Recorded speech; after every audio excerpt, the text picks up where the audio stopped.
आप सबों को जोहार, नमस्ते। तो आज मैं 22 से 28 फरवरी का करंट अफेयर लेके आपके समक्ष आया हूँ। जो जितने बीते क्लास में हमने देखे, जो 22 से 28 तारीख के बीच के जितने भी करंट अफेयर हैं, उससे रिलेटेड मैं एक स्लाइड बना के लाया हूँ जो आप लोगों के समक्ष रखूँगा, और उस पर एक एक करके उसका एक्सप्लेनेशन भी हम लोग देखेंगे। ठीक है, तो ये एक तरफ से कह सकते हैं हम लोग रिवीजन के तौर पे भी इस करंट अफेयर को आप लोग देख सकते हैं कि आप लोगों को कितना याद है। मैं इस बार का जो टॉपिक है उसको मैं ऑप्शन करके लाया हूँ, और हर एक आंसर का उसका एक्सप्लेनेशन मैं बताऊंगा हर एक क्वेश्चन के आधार पे। ठीक है, तो ज़्यादा देर ना करते हुए आज का जो ये सेशन है, जो करंट अफेयर से है, जो 22 तारीख से लेके 28 फरवरी 2021 का करंट अफेयर है। ठीक है, तो ज़्यादा देर ना करते हुए आज के सेशन को शुरू करते हैं। तो सबसे पहले आपके सामने है पहला करंट अफेयर।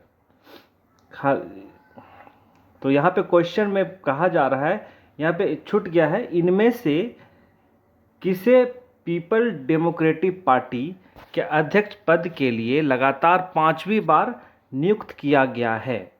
ठीक है, तो क्वेश्चन पूछ रहा है कि इनमें से जो ऑप्शन 4 ऑप्शन है, इनमें से किसे पीपल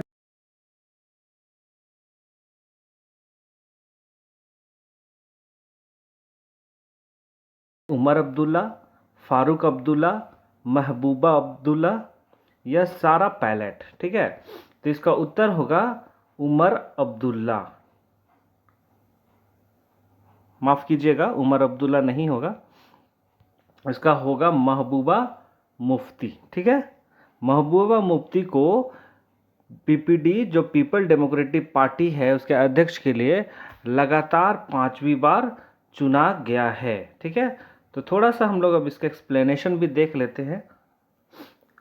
एक्सप्लेनेशन में कह रहा है कि जम्मू कश्मीर की पूर्व मुख्यमंत्री महबूबा मुफ्ती को 3 साल के लिए फिर से सर्वसम्मति से पीपल डेमोक्रेटिक पार्टी के अध्यक्ष के रूप में चुना गया है। ठीक है, कौन पार्टी के लिए? People democratic party.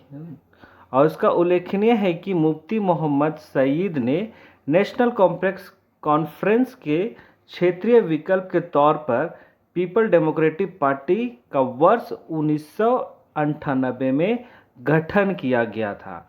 तो यहाँ पे हमने दो बातों को देखें कि महबूबा मुफ्ती जो मुख्यमंत्री थी जम्मू कश्मीर के, उसे 3 साल के फिर से पीपीडी उसकी जो पार्टी है उसका अध्यक्ष के तौर पे चुना गया है। और डेमोक्रेटिक जो पीपल्स डेमोक्रेटिक पार्टी है उसका गठन कब किया गया था? 1998 ईस्वी में। ठीक है, और इसका गठन किसके द्वारा किया गया? मुफ्ती मोहम्मद सैयद के द्वारा। ठीक है, अगला देखेंगे।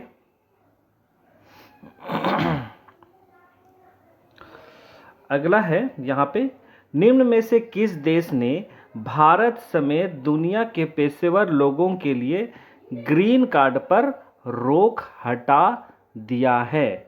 यहाँ पे क्वेश्चन में यही बता रहा है, जो करंट अफेयर हमारा है, कि इनमें से जो 4 ऑप्शन हैं, जो भारत समेत दुनिया के पेशेवर लोगों के लिए ग्रीन कार्ड पर रोक हटा दिया गया है। रोक हटा दिया, वो कौन सा देश है जो ग्रीन कार्ड पर रोक को हटा दिया है?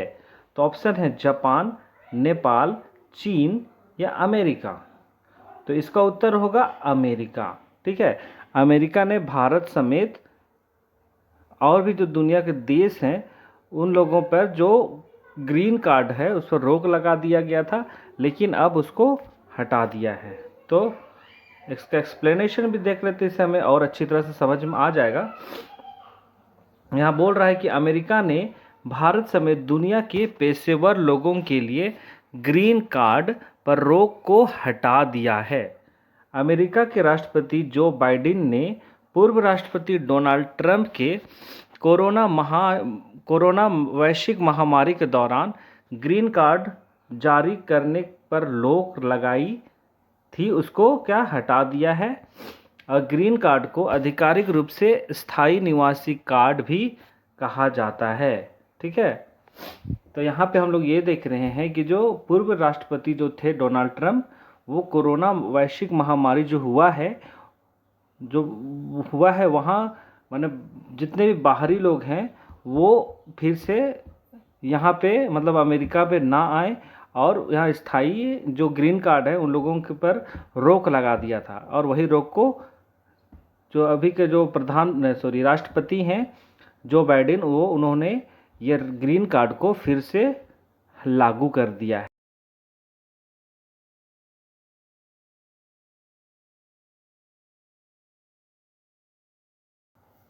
क्या है ग्रीन कार्ड? तो यहाँ बोल रहा है कि अमेरिकी नागरिकता हासिल करने का बुनियादी चरण है। ठीक है, जो कोई अमेरिका जाके निवास करना चाहते हैं और वहाँ के स्थायी निवासी बनना चाहते हैं, उन लोगों को ये ग्रीन कार्ड दिया जाता है। ठीक है, तो यहाँ बोलता है ग्रीन कार्ड को यूनाइटेड स्टेट्स परमानेंट रेसिडेंस कहा जाता है। ठीक है, ये ग्रीन कार्ड को क्या कहा जाता है? United state permanent resident card. ठीक है, और ग्रीन कार्ड अमेरिका नागरिकता हासिल करने के लिए बुनियादी चरण है, और हर साल अमेरिका में 10 लाख लोगों को ग्रीन कार्ड दिया जाता है। ठीक है, कितने लोगों को? हर साल 10 लाख लोगों को। और ये क्या है green card? United states permanent resident card. ठीक है, तो देखिए इस तरह का होता है ग्रीन कार्ड। ठीक है, यहाँ पे आपका नाम होता है, यहाँ नाम होगा, यहाँ पे सरनेम होगा। तो उस तरह से आप यहाँ पे किस देश में पैदा हुए हैं उन सब के बारे में है, और यहाँ पे कार्ड कब एक्सपायर होगा।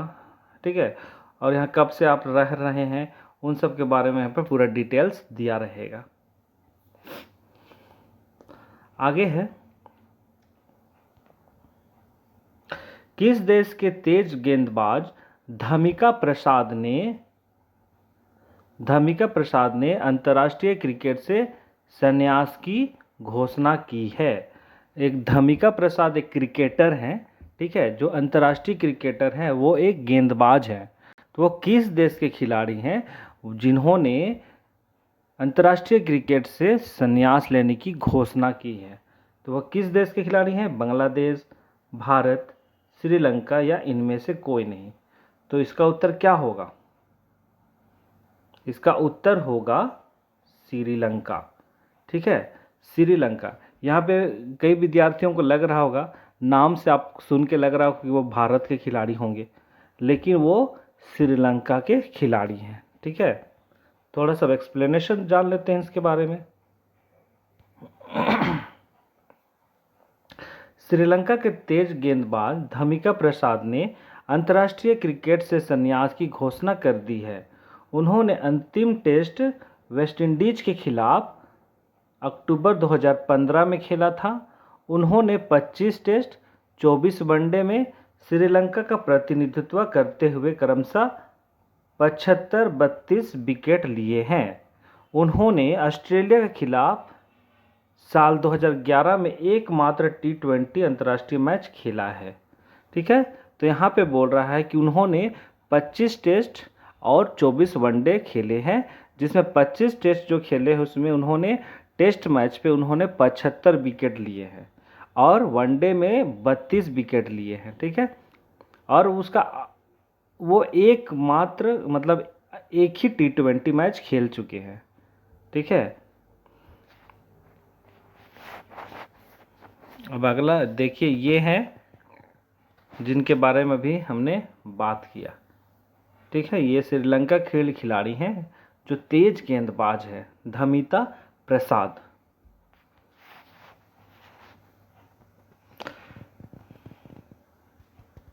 अगला क्वेश्चन है, नागालैंड में केंद्र और राज्य सरकार ने शिक्षा की गुणवत्ता में सुधार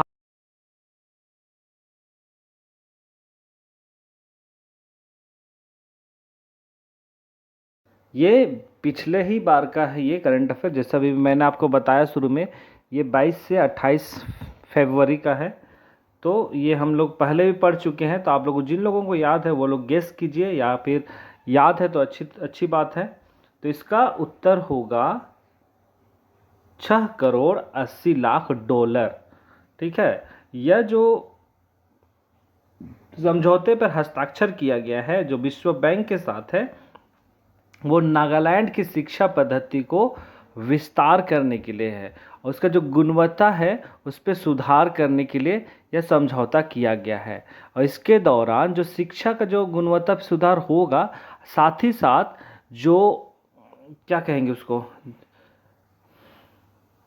शिक्षा के साथ सुधार तो होगा ही, और इस पे ऑनलाइन शिक्षा पर भी जोर दिया गया है। ठीक है, शिक्षकों को ऑनलाइन शिक्षा के लिए माने उन लोगों को ट्रेनिंग दिया जाएगा। ठीक है, और कहेंगे जो शिक्षकों का जो क्षमता है वो बढ़ाया जाएगा इसके माध्यम से। ठीक है, यहाँ पे देखिए शिक्षकों की क्षमता भी बढ़ेगी, है ना। तो इससे शिक्षा के स्तर में सुधार भी होगा, शिक्षकों की क्षमता बढ़ेगी और जो शिक्षा है नागालैंड की वो टेक्नोलॉजी पे डेवलप्ड होगी। ठीक है, अब आगे हम लोग देखते हैं मध्य प्रदेश के मुख्यमंत्री शिवराज सिंह चौहान ने मध्य प्रदेश के होशंगाबाद शहर का नाम बदलकर क्या रखने की घोषणा की है। जो वहाँ का एमपी है, एमपी में एक जिला है होशंगाबाद। ठीक है, उस शहर का नाम बदल दिया गया है।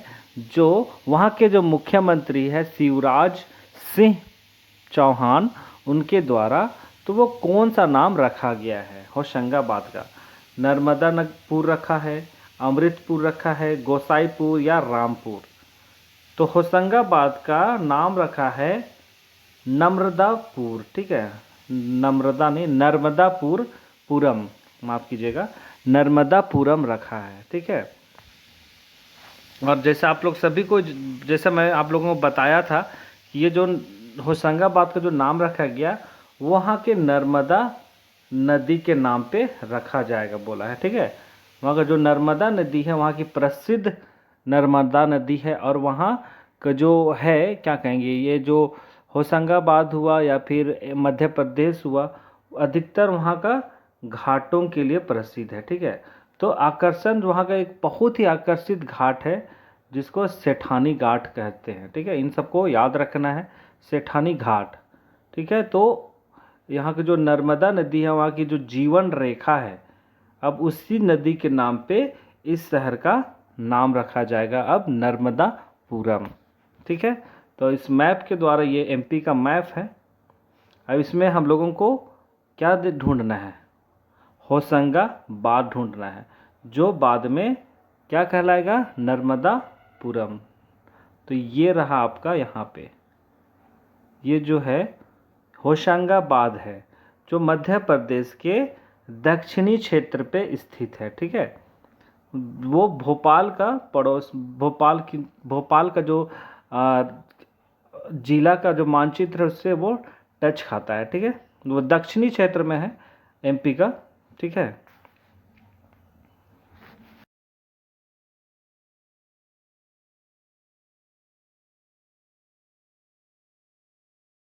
लोग सभी को जानते हैं ये डेनिम प्रोडक्ट होता क्या है, डेनिम ब्रांड क्या होता है। वो कॉस्मेटिक जो भी प्रोडक्ट बनाती है ना, सुंदरता के लिए, तो उस जो ब्रांड है डेनिम ब्रांड, तो भारत की किस अभिनेत्री के नाम पर अपना उन्हें ग्लोबल ब्रांड एम्बेसडर बनाया है? किस बॉलीवुड अभिनेत्री को अपना ग्लोबल ब्रांड एम्बेसडर बनाया है? तो ऑप्शन है करीना कपूर, कटरीना कैफ, दीपिका पादुकोण या प्रियंका चोपड़ा। तो इसका उत्तर होगा दीपिका पादुकोण। ठीक है, दीपिका पादुकोण कौन है, आप लोग सभी को जानते हैं। वो भारत की या बॉलीवुड फिल्म इंडस्ट्री की बहुत ही सक्सेस अभिनेत्रियों में से एक है दीपिका पादुकोण, जिसको डेनिम ने ग्लोबल ब्रांड एम्बेसडर बनाया है। और उसके पिता कौन हैं? उसके पिता का नाम है प्रकाश पादुकोण। ठीक है, वो एक विख्यात बैडमिंटन खिलाड़ी थे। ठीक है, उसकी ये पुत्री है। ठीक है, और उन्होंने जब फिल्म इंडस्ट्री में अपना कदम रखा तो उसकी पहली फिल्म थी ओम शांति ओम, जिसको सभी कोई इस फिल्म को पसंद किए थे। ठीक है,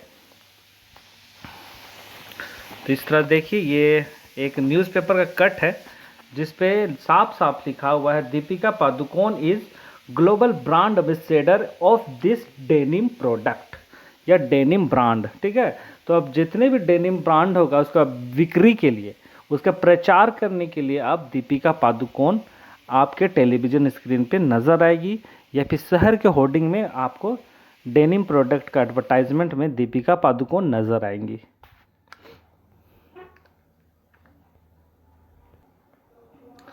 अब हम लोग आगे बढ़ते हैं। हाँ, अब आगे देखते हैं, दुनिया का सबसे बड़ा क्रिकेट ग्राउंड मोटेरा का नाम निम्न में से किसके नाम पर रखने की घोषणा की गई है? ठीक है, किसके नाम पे? नरेंद्र मोदी, माफ़ कीजिएगा, प्रधानमंत्री नरेंद्र मोदी, राष्ट्रपति रामनाथ कोविंद, गृह मंत्री अमित शाह, रक्षा मंत्री राजनाथ सिंह। तो इसका सही उत्तर होगा प्रधानमंत्री नरेंद्र मोदी।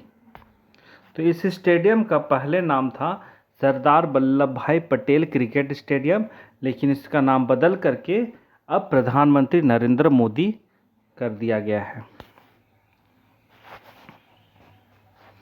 थोड़ा एक्सप्लेनेशन भी जान लेते हैं कि राष्ट्रपति रामनाथ कोविंद ने 24 फरवरी को नए सिरे पर तैयार किए गए मोटेरा स्टेडियम का उद्घाटन किया।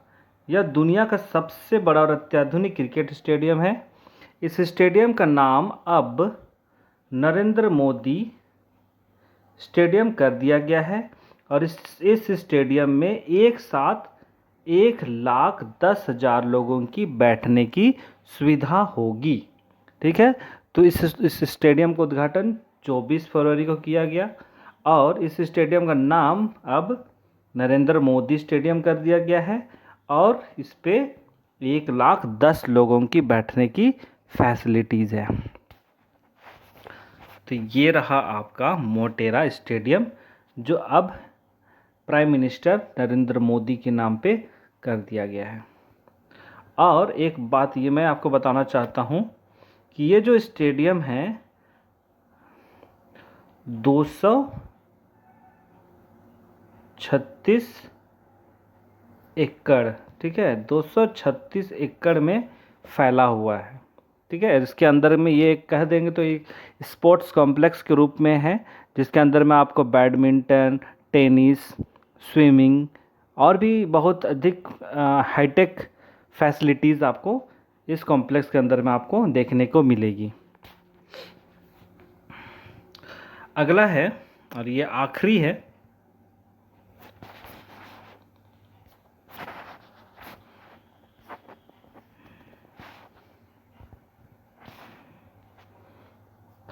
हाल ही में किस देश ने महिलाओं के सशस्त्र बल पर प्रवेश की अनुमति दी है? कौन ऐसा जो देश है जो महिलाओं को अब सेना में भर्ती होने की अनुमति प्रदान की है? वो कौन सा देश है? सऊदी अरब है, नेपाल है, चीन है या रूस है? कौन हो सकता है? तो इसका सही उत्तर है सऊदी अरब। जी हाँ, ये सऊदी अरब ही एक ऐसा देश है, एक नहीं कहेंगे पर ये एक ही इसलिए मैंने इस्तेमाल किया क्योंकि यह एक इस्लामिक कंट्री है। ठीक है, और आप लोगों को सभी को पता है कि वहाँ का जो नियम है बहुत ही कठिन होता है, बहुत ही डिसिप्लिन तौर पे होता है ना। तो वहाँ पे महिलाओं को भी थोड़ा प्रतिबंध था ये सेना पे शामिल होने के लिए, तो लेकिन अब वहाँ की जो सरकार है उन्होंने अब परमिशन दे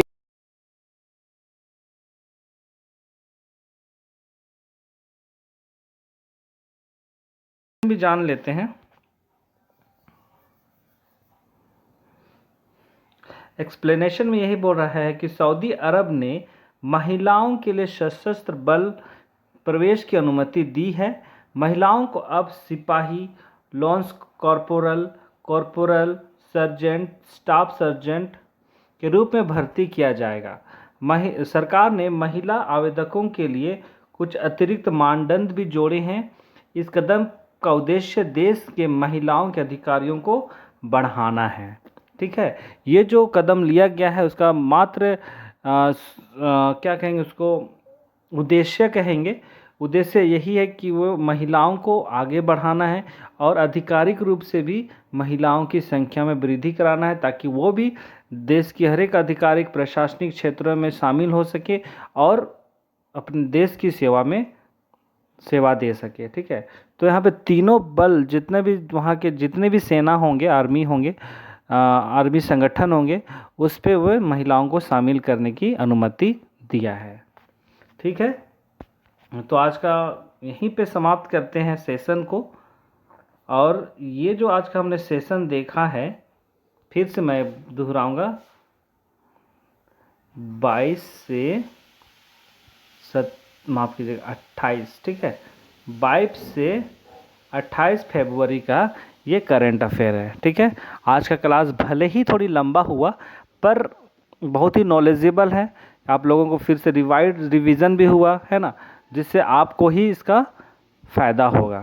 ठीक है, तो आज के क्लास को यहीं पे समाप्त करते हैं और आपसे एक रिक्वेस्ट करते हैं कि इस वीडियो को ज़्यादा से ज़्यादा शेयर कीजिए, वीडियो को लाइक कीजिए और जो नए हैं वो लोग ज़रूर सब्सक्राइब कीजिए। और सबसे पहली बात, इस वीडियो को ज़रूर से ज़रूर शेयर कीजिए। ठीक है, ताकि मैं और भी अच्छी अच्छी वीडियो बनाऊं, नॉलेजेबल वीडियो बनाऊं, ताकि इससे आपको भी नॉलेज मिले, साथ ही मुझे भी नॉलेज मिले।